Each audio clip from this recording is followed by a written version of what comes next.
Nese řadu bezpečnostních rizik a je docela možné, že by brzy mohl tohoto kroku litovat.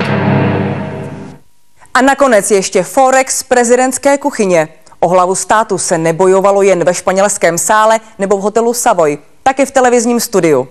Já myslím, že všichni, kdo se dívali na přímý přenos České televize, viděli, co se tam dělo. My jsme měli dostatek hlasů pro Václava Klause a kdyby minimálně 2 lidé, kteří byli připraveni pro Václava Klause hlasovat. Pane předsedo, nakoupených hlasů jste měli. Všichni, kteří byli připraveni pro Václava Klause hlasovat, měli tu možnost, kteří dostali od vás co? Výhody, peníze, pane Ráte, to je váš svět, vaše igelitní. Tak tohle si skutečně vyříkejte potom za dveřmi studia Události komentářů. Vraťme se k tomu dnešnímu tématu. Nepřišel. Jak vidno, David rád, tohle rád. Tak radši dobrou noc.